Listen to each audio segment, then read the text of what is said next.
آغائے وحید بہت ہی اچھے موضوع کو اور بہت ہی اچھی جہد سے لے کر چل رہے ہیں آپ۔ یقیناً امام علی علیہ الصلوۃ والسلام کے جو آخری کلمات جن کو وصیت کا عنوان دیا گیا، اور خود مولا کائنات اسی کو ماں کہہ کر یہ بتا رہے ہیں کہ میں تمہیں یہ وصیت کر رہا ہوں۔ اور وصیت انبیاء، اولیاء، اوصیاء کی ایسی سیرت ہے جو ثابت ہے، یعنی اس میں رد و بدل نہیں۔ جتنے بھی انبیاء، اولیاء، اوصیاء سب نے وصیت کی، اس میں خود جو خاندان کے معاملات تھے وہ بھی وصیتیں کی، اور جو معنوی اور اخلاق کے اعتبار سے وصیتیں تھیں وہ بھی کی، جیسا کہ ایک معنوی باپ اور حقیقی باپ کرتا ہے۔ تو یہاں پر یہ بات توجہ دینی چاہیے کہ شاید کل اس روایت کی طرف ہم نہیں آئے کہ جب تمام ائمہ کی سنت اور سیرت وصیت ہے تو جو ان کا چاہنے والا ہے وہ بھی وصیت کو فراموش نہیں کرتا، وہ بھی وصیت کو نہیں چھوڑتا۔ آپ دیکھیں جہاں اتنی تاکید ہے ہمارے پاس کہ معصوم کے لیے یہ جملہ آیا امام کی معرفت کے لیے کہ من مات ولم یعرف امام زمانہ ہی مات میتۃ جاہلیہ، جو امام کی معرفت حاصل نہ کرے اور اس دنیا سے جائے تو وہ جاہلیت کی موت مرتا ہے۔ بے عینی اسی ردیف میں ایک روایت ہے کہ جو وقت آخر وصیت نہیں لکھتا، وصیت نہ لکھنے والا جب مرے گا تو جاہلیت کی موت مرے گا۔ اچھا جی، بہت سارے وصیت نہ لکھے وہ بھی جاہل ہے، یعنی جاہلیت ایک ہے جاہل جو علم کے مقابلے میں آتا ہے، مگر ایک جاہلیت ہے جو ایمان کے مقابلے میں آتا ہے، جو اسلام کے مقابلے میں آتا ہے۔ یعنی یہاں پر جو لفظ جاہلیت ہے یعنی دین اور اسلام کے مقابلے میں اس نے ایک اپنا دین اپنایا ہوا ہے جو اس کو اہمیت نہیں دے رہا، اور اللہ کو جو پسندیدہ دین ہے وہ اسلام ہے، اور اسلام ہی ان دین عند اللہ الاسلام، اسلام مکمل ضابطہ حیات ہے۔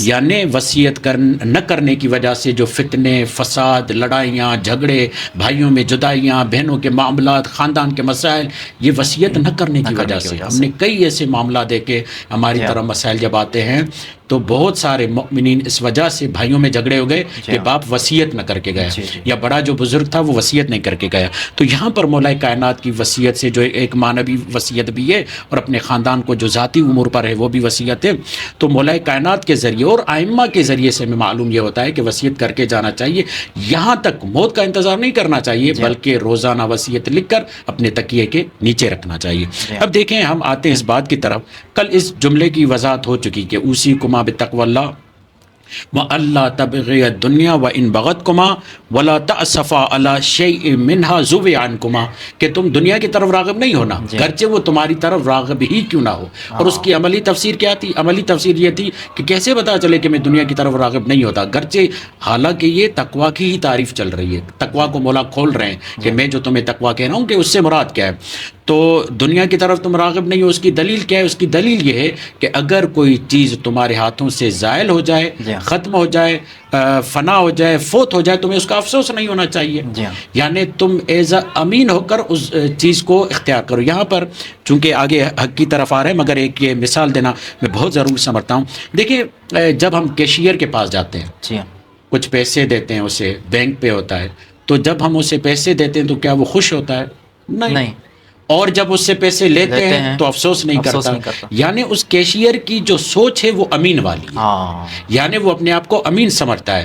اگر میں تھوڑا اور دقیق آگے بڑھ کر کہوں تو وہ حق مالکیت نہیں رکھتا۔ جب حق مالکیت نہیں رکھتا تو احساس مالکیت بھی نہیں کرتا۔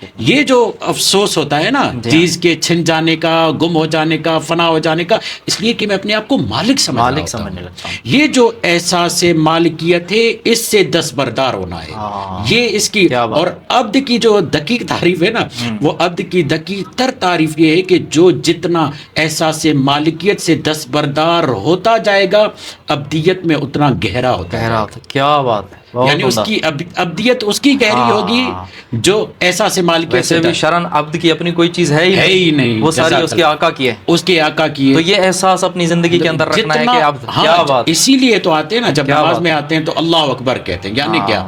میں یہ اعلان کر رہا ہوں ہر چیز سے دستبردار ہو رہا ہوں، کوئی بھی چیز میری نہیں ہے۔ تو یہ جب اس کے وجود میں اب وہ ہوتا ہے امین۔ اب یہاں پر اگر ہم جس کے پاس اولاد ہے، مال ہے، دولت ہے، جو بھی ہے، ایک امین بن کر اگر اس کو لے گا تو بلکہ جس کو پیسے دیے جائیں کیشیئر کو تو وہ پریشان ہوتا ہے کہ جلدی واپس لے لے، کہیں تلف نہ ہو جائے. ٹھیک ہے، تو جب ہم امین والی سوچ، ہم یہاں پر مالک بن کر نہیں آئے، امین بن کر. اگر یہ احساس بڑھ جائے گا تو پھر مولا کا یہ وصیت پر عمل کرنا اور اس کو عملی زندگی میں، گرچہ یہ الفاظ ظاہری طور پر آسان لگتے ہیں مگر اس کو پریکٹیکل کرنا، اس پر عمل کرنا بہت مشکل ہے. اسی احساس مالکیت سے ہاتھ اٹھانے کے لیے حضرت ابراہیم کو امتحان سے گزارا جا رہا ہے. کیا بات. حضرت یعقوب کو اس امتحان سے گزارا جا رہا ہے، اسی احساس مالکیت سے ہاتھ اٹھانے، اسی لیے پروردگار ہم سے امتحان لیتے ہیں. اب بعد میں جو جملہ آیا جس کی طرف آپ نے اشارہ کیا، وہ مولا یہ فرماتے ہیں قولا بالحق، جو بھی کہنا حق کہنا.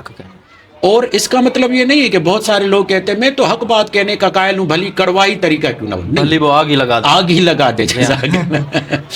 آگ نہیں لگانی اس طریقے سے، حتیٰ کہ جب اللہ نے جناب موسیٰ کو کہا اور جناب ہارون کو لے جانے کی بات ہوئی تو یہ جملہ کہا اذهبا الى فرعون فانه طغى، طاغوت بن چکا ہے، اس نے حدیں پھلانگ لی ہیں، طاغوت بن اس حد تک طاغوت بن چکا ہے کہ وہ یہ جملہ کہہ رہا ہے انا ربکم الاعلی، یہاں تک آ چکا ہے. مگر موسیٰ اور ہارون جب اس کے پاس جانا، اذهبا الى فرعون فانه طغى فقولا له قولا لینا لعلہ یتذکر او یخشا.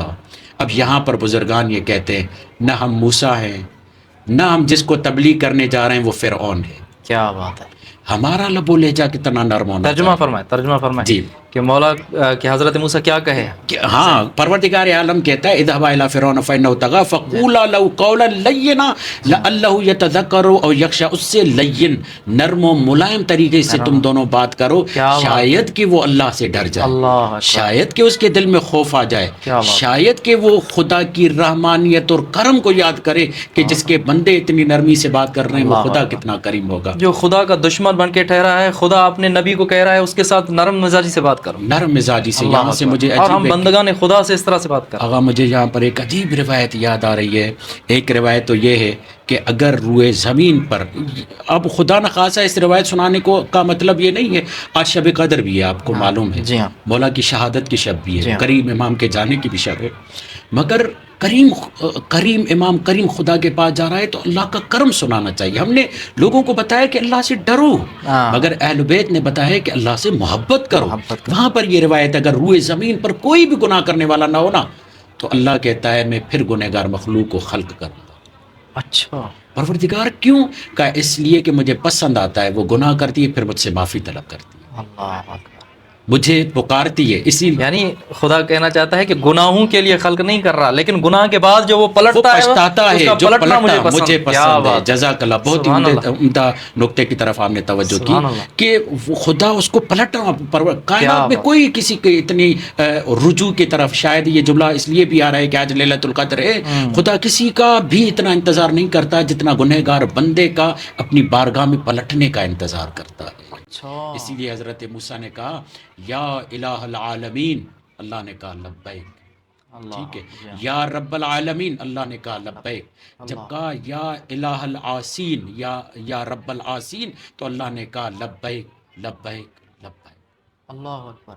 یعنی اے گناہگاروں کے معبود جب کہہ کے پکارا تو کہا لبیک لبیک لبیک. کیا بات. تو حضرت موسیٰ نے تعجب کیا، پروردگار، سبحان اللہ، الہ العالمین کہا تو لبیک لبیک. ٹھیک ہے، رب العالمین کہا تو لبیک، جب الہ العاصین کہا تو لبیک لبیک کہا. اس لیے کہ جو نیکوکار لوگ ہیں نا انہیں اپنی عبادتوں پہ بھروسہ ہے، مگر جو گنہگار ہیں انہیں میری ستاریت، میرے رحم، میرے کرم کا بھروسہ ہے. اللہ اکبر، اللہ اکبر.